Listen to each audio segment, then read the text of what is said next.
Welcome to the Bentonville Film Festival. Thank you. Tell us a little bit about your feature.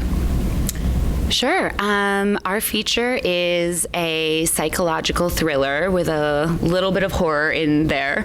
And it follows three female friends as they're all dealing with the loss of a fourth friend who's died before the film opens. And they're all dealing with grief very poorly and separately. And our protagonist decides to get the group back together, and she plans this camping trip that the four friends go on every year together. So they're going to go now, just the three of them without the fourth friend. But it's about the dissolution of this friendship as they're out here in the woods. And it's about how when you pluck a glue out of a friendship, the whole dynamic shifts. So we're following them as they all start, they're trying to make a dynamic work that's no longer working, and that's crumbling, and strange things start happening out there, and they start to distrust each other. And I don't want to say too much more and give away the ending, but it's sort of a flip on this female horror camping trip where instead of people being afraid of what's out there, it's scary what's going on in here. That's a beautiful description of it without giving anything away. Oh, thank you. I'm always nervous I'm going to give the exact plot in these questions. Yeah. Let me ask your producer, how long did it take to shoot this? Because it looks fairly intense. Yeah, we shot for 4 weeks, so it was an 18-day shoot, and we did 4 days of interiors in Los Angeles, and then we went up to Guerneville, which is north of San Francisco. It's like sort of Russian River area, tons of redwoods, and we shot for 3 weeks, all exteriors. So 6 of those were overnights. So yeah, it was pretty, it just felt like camping. There was no cell phone service. It was very sort of old school in that way, and I think we're so grateful for the beauty of that landscape because it's such a character in the film. So yeah, it really is. Were you on the project from the very beginning? Did she approach you, or do you go, hey, I have an idea, can you direct this idea for me? Oh my gosh, definitely not my idea at all. So we met at UCLA for grad school for screenwriting, and then during the pandemic I started working for an indie film financer, and he was looking for scripts, and this was the first one that I sent him because she had started it in the program. So it was very, very fulfilling to sort of see it from the very beginning to the very end, but the whole creative concept and script is 100% Jess. And the directing sort of came later, but that was also kind of a no-brainer because it's such a cinematic script. If you read it, it's just very clear that she knew exactly what it would look like. Yeah.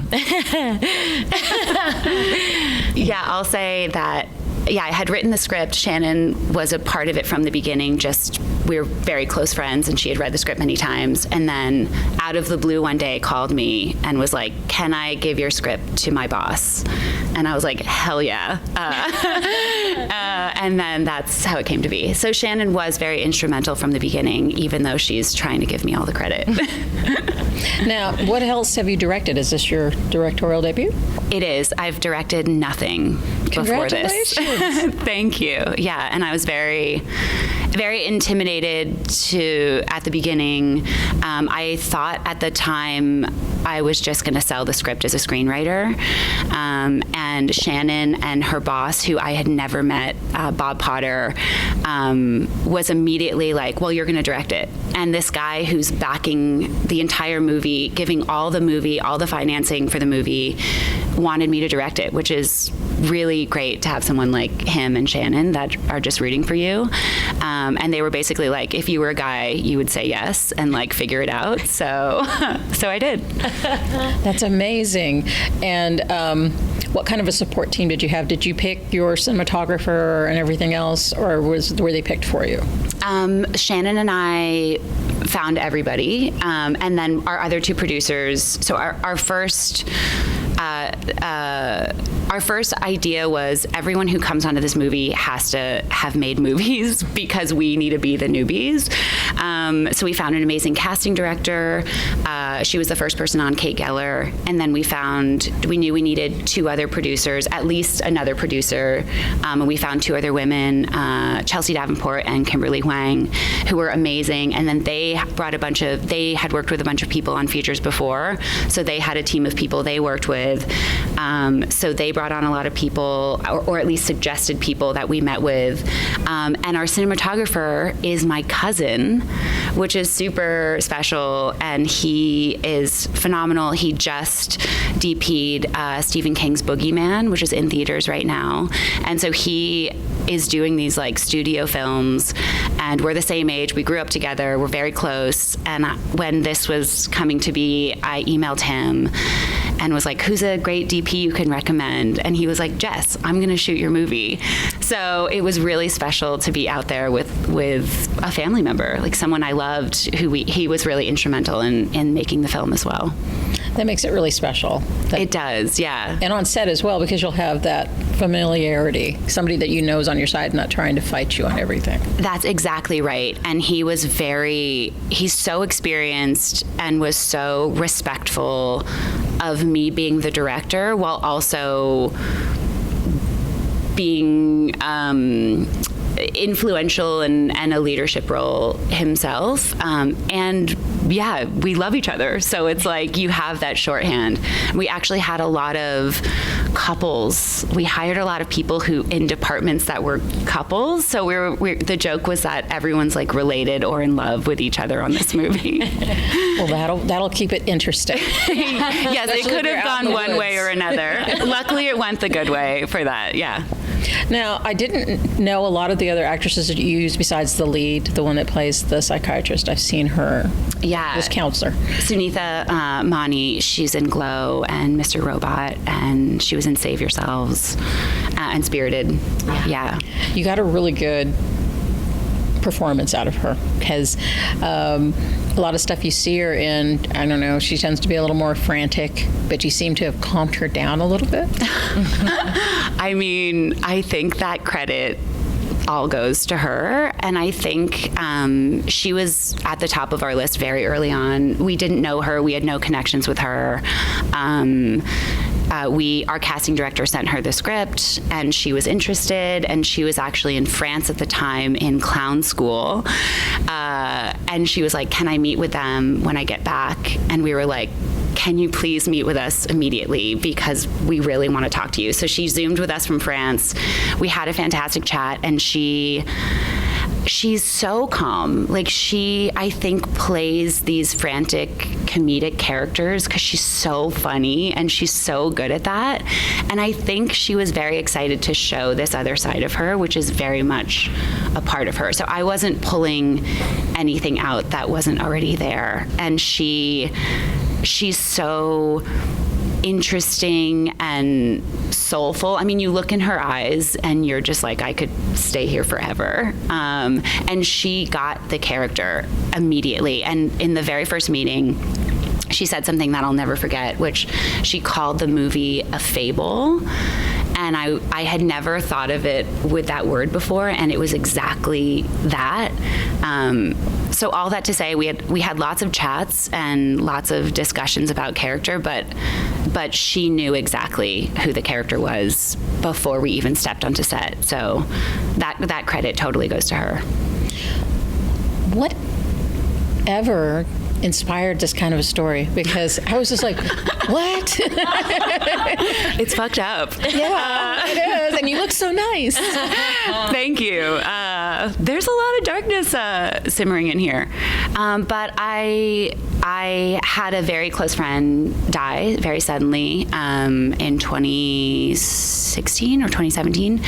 And it changes dynamics within friend groups when people pass suddenly, especially like young people.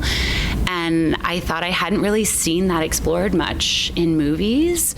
You see a lot of, you see family members, you see couples, you see relationships. You don't see a lot of friendship stuff that's outside of like a comedy realm, and especially not in horror. And I love the genre. I love horror films.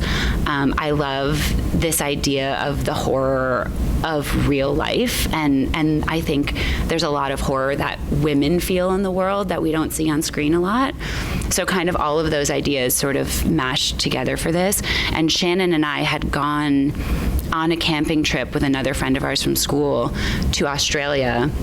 So we were in the outback in this beautiful countryside with no electricity, no power, and we're in this little tent.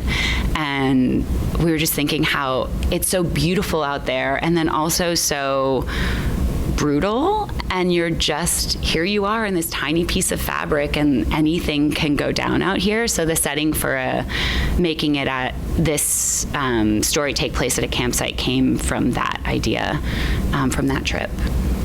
And your choice of the soundscape, because there's some stuff going on in your soundscape that it was very Babadook. It reminded me a little bit of that. Oh my God.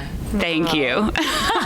So, that's such a high compliment. Yes, who's the person that did your soundscape, that did the score? So, our score. Mm-hmm, the score and that extra bit of zhuzh. Yeah, so we had two wonderful sound teams, 1,000 Birds, and then this guy, Colin Alexander, and they worked together to create the sound design, which they did such a wonderful job, and we had shot so much outside. We shot with running water. We were never in a soundstage, so there was a lot of pulling dialogue out of windy days. And then there was a lot of discussion about the woods being a character, and so that was a very important thing to us, of that there were moments where that character is silent. We wanted to have moments of silence and peaceful, and then there are times where when Emilia is feeling certain ways, the woods are mirroring that. So we really felt that that was a character in the movie. And then our composer is Ben Gunning, who is a friend of mine. I've known him for like 13 years. He's very close with my husband, and he's this wonderful musician, and he and I share a love of very odd, strange horror movies, and he likes things that I've never even heard of, that I think like one person in the world has seen. And so very early on, I was like, I want Ben to do this, and he had never scored a movie before, but I was like, he's gonna make this very weird and interesting in the best way. And very early on, he was like, there will be no violins in this movie because there's always a violin in a horror movie. So he really understood that we wanted something unique, and we wanted to play with music getting wilder as the characters get wild, and also that we have music coming in at different times, and sometimes that buildup of tension, which is often filled with music telling you how to feel in a movie, we played with the idea of what if it's silent there and there's buildup of music and tension in places that wouldn't normally be. So he was really in sync with that, I would say. It worked. As an audience member, I can tell you, because you'd get me all wound up sonically, and then I'm like, wait a minute, what? Yes. And I think that's how we feel in our heads a lot. Like, we get very tense in moments that seem casual to us, that are sometimes the scariest moments. Yes, it was really good. Thank you so much. I did. When I saw it, I was like, Babadook. It really had that feeling that Babadook had. Well, I can just die now. I don't need to hear anything else from anyone ever. Have you guys any interest yet for distribution? Have you guys had any distribution nibbles? Not yet. We premiered at Atlanta's Film Festival just like 6 weeks ago. So that was our world premiere, and then this is our second festival that we've done. So there's a few more that we hope to be at and do like a proper sort of festival run.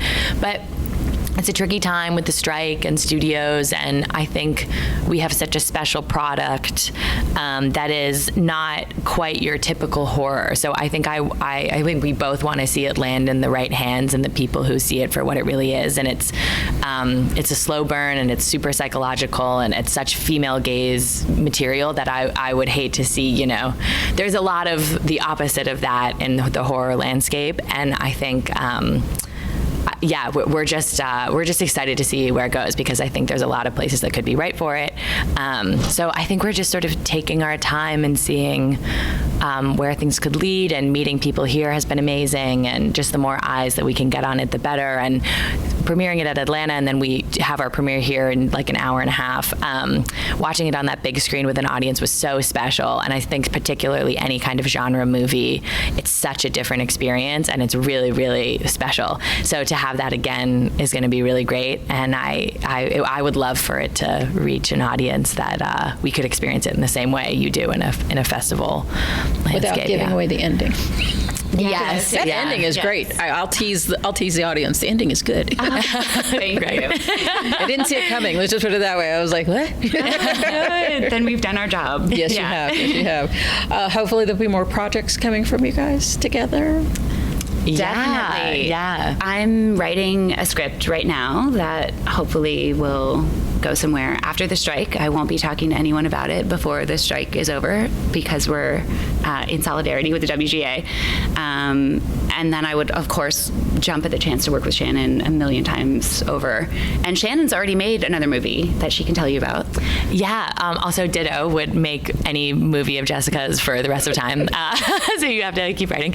I shot a movie in February called Your Monster, and it's it's sort of a genre mashup. It's sort of a romance, fantasy, horror with a bit of a musical inside of it. Ooh, So it's okay. very fun, about a woman who goes home and finds the monster who's been living in her closet since she was a little girl, and they don't give it away. Yeah, I won't give it away.